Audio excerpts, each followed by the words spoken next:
You know the rule about the moon and the tide? Full moon, your high tide is at noontime and midnight, and sure enough, that's what the clock says. It's 8 o'clock, it's 66 degrees. Are you kidding? It's freezing outside. I'm kidding, it's gorgeous outside. Cold air, advection.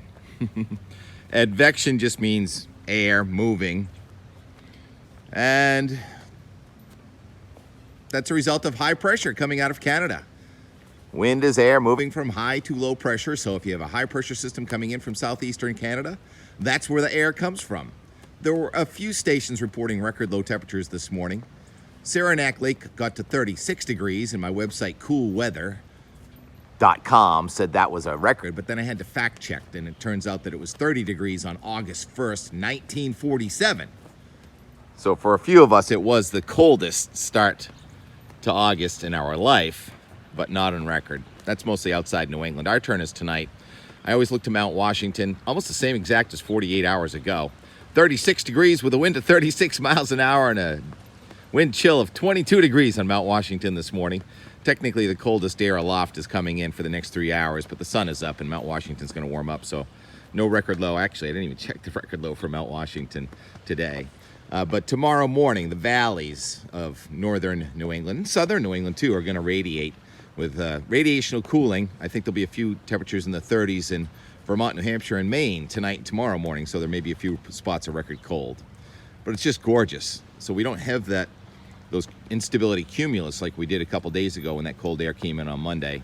I think the air has dried out enough. So it took two fronts, that one on Saturday night and then the one last night to really dry out the atmosphere. So now the dew point is near 50 degrees in a lot of spots. There is some smoke on the satellite image south on an arc there from off Pennsylvania to south of Nantucket, but that smoke should stay south of us. That's from western Canada. Just a gorgeous sky. Moon is full today, technically at 2:31. Tide not running that strong, really. So what do you want to talk about? The high goes right over us tonight and tomorrow. Sunburn factor today, it looks like it's going to be a 10 out of 10. I don't see any sign of instability cumulus. See a big sailboat pulling into Wessagusset. That's kind of fun. Boats are pointed mostly towards the north. The wind is going to go light and variable from the northwest, probably a sea breeze. Nice afternoon for paddling. Yesterday, Danny and I did, what was it, Danny? 5-point-something miles. I'll talk more about that a little later. Big circuit out there. For the first time, I went to Grape Island, and then we went to Slate Island. I think those were both first for you, Danny, huh? So what do you want to talk about? The tropics. The National Hurricane Center has now turned that what was red hash, meaning almost certain it was going to develop into a tropical system, to orange, means, oh wait, maybe it's not going to develop. And then the yellow one that raced off south of us, too far away for any good surf, although there is a 3-foot 8-second swell at the buoy south of Block Island. So there may be a little surf on the south-facing shores. I think that's where our best bet for surf is going to be for a while. Dub in Florida, always keeping me abreast of this. He said the high-pressure system over the middle of the Atlantic Ocean is going to generate a swell for us late in the week. Could be an 8-second few-foot swell coming in late in the week. And there's also a front coming in late in the week, and that front is going to start to drag its heels. So the next weather action is going to be a warm front Thursday, and then the upper level and the surface winds are going to align, and we're going to have torrential downpours once again. Not so much Thursday, but more Friday. The front is going to drag its heels into Saturday when a low is going to develop south of us. Now, hopefully that's going to keep on moving east. Otherwise, that could ruin our Saturday, too. But right now, it looks like Friday is going to be the wettest day. Models generating 1.7 for Boston from GFS, 2.1 from Euro for Boston. That would be mostly Friday into early Saturday. And the Euro generates more than 6 inches near Mystic Seaport in the coast of Connecticut. So here we go. Green grass in August. Same old story. It does not look like it's going to get hot with that. I heard somebody, I think it was Chuck Nolan, doing the weather yesterday, talking about Patriots going to have their preseason opener a week from tomorrow. He was talking about 85 on Sunday. I don't see it, Chuck. I don't know where you got that, but how about 80, maybe, if we can get the sun to come out. It's not quite as cold a front coming in. I picked up showers last evening. It was very frustrating because I was trying to work outside, and every time it started to rain again, it wasn't very much, but they were fat drops. Less than, whoops, sorry, 0.01. So the grand total for Boston for July 2023, 10.43. I don't have a script. I try to remember it. Breaking the old record of 10.0 something from way back in 2021. Before 2 years ago, 9+ in 1938 was the record for most of our life. And then we know what happened in 1938.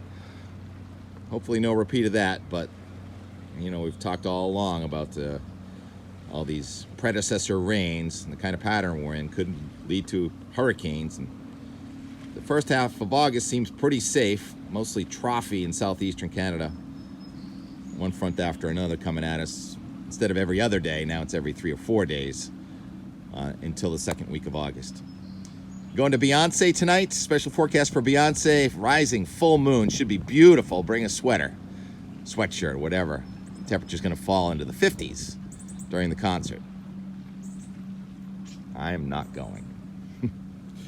Okay, I'll leave you with some fun history from around here yesterday, and proud of Danny and I for our stand-up paddle on the perfect calm seas of midday before the westerly wind kicked in at the end. Talk to you later. Oh, and I finally dug out that rose that died February 3rd, 2023. It was my favorite rose. It froze. My rose froze. It came in a Dixie cup in 2016 for Christmas as a gift, and it was so beautiful.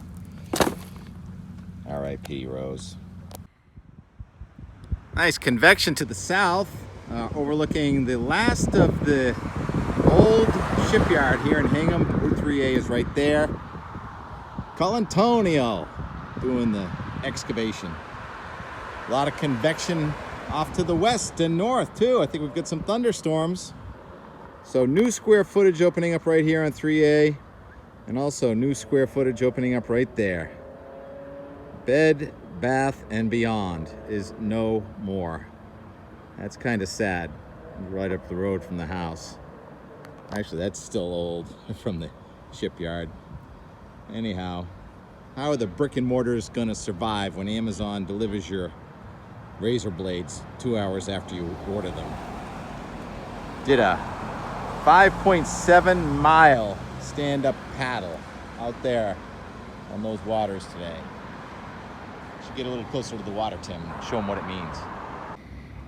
Site of the old Bethlehem shipyard. They built the ships, went down off the launches here.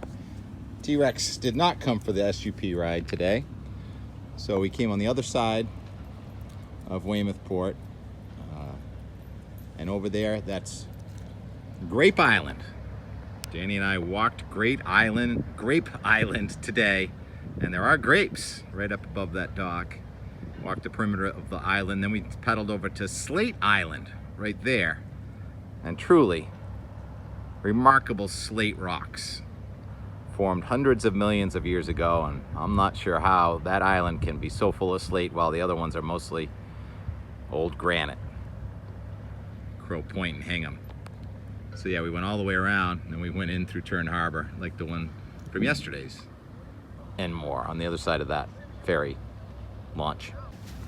No, this is not the dog park T-Rex, but it's right over there.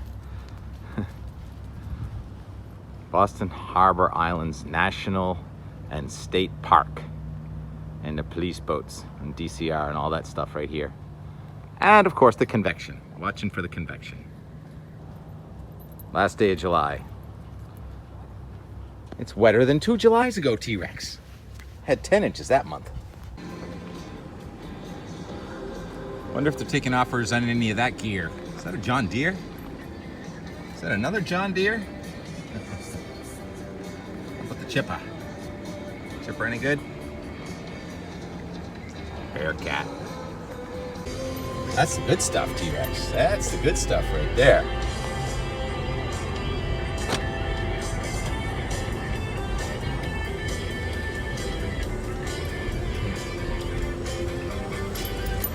Environmental police can arrest you. Hopefully not just for making a video though.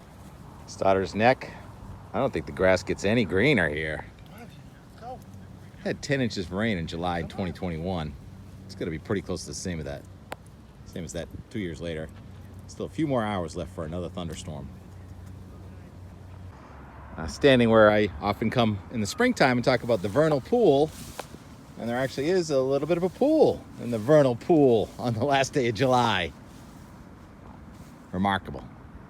A little sticky.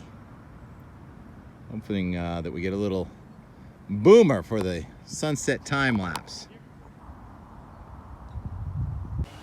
So we paddled around into here and we had to do a little portage out of the water, and our water level was right about here. And then you walk up over that hill to George Lane Beach and then paddle back over to Great Hill. It was calm almost the whole time until we put back in the water right over there, and the wind was from the west, so that final mile right into the wind and an outgoing current. Good workout today. What did I say? 5.69 miles.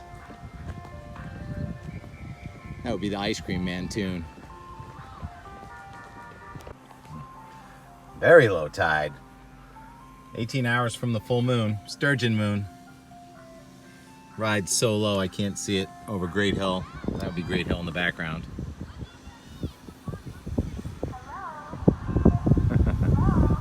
So funny. Ice Cream Man, when I was a kid, just said ring, ring, ring, ring. Now it plays a tune and goes, hello, hello.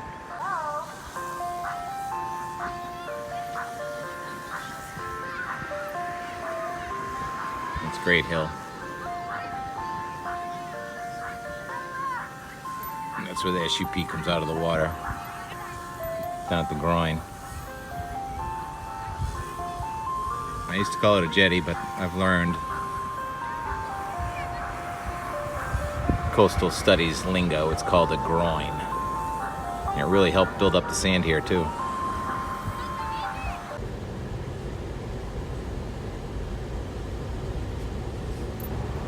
Fun neighborhood, huh? Hey, Danny.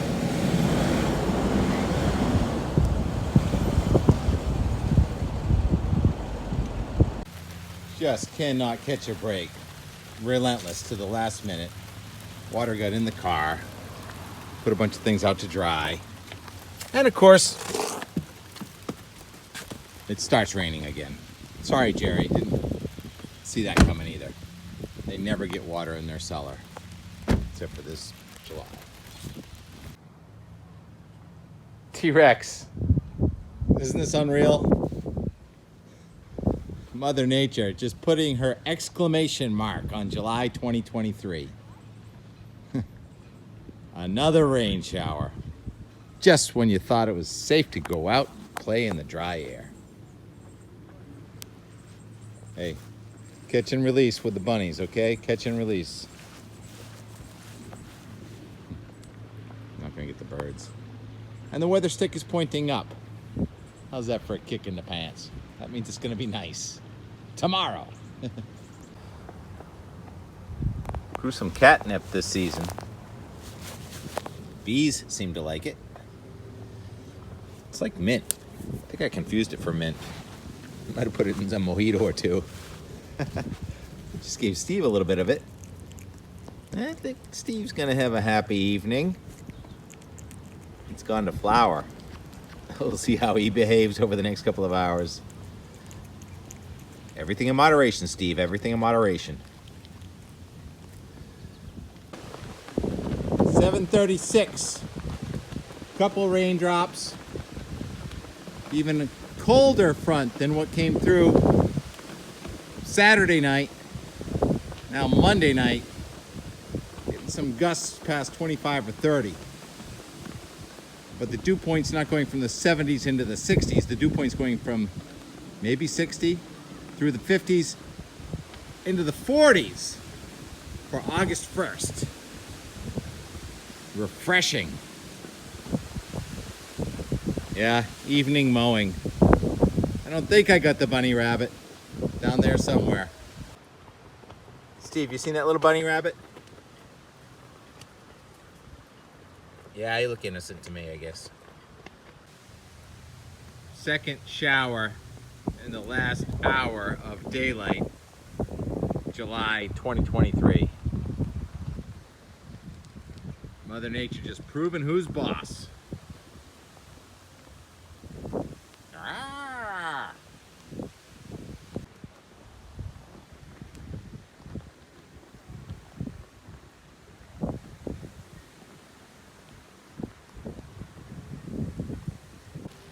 And then pretty much just like last, what was it? Tuesday night at Ocean Edge. This week it's a Monday. It's raining out of a pretty much blue sky.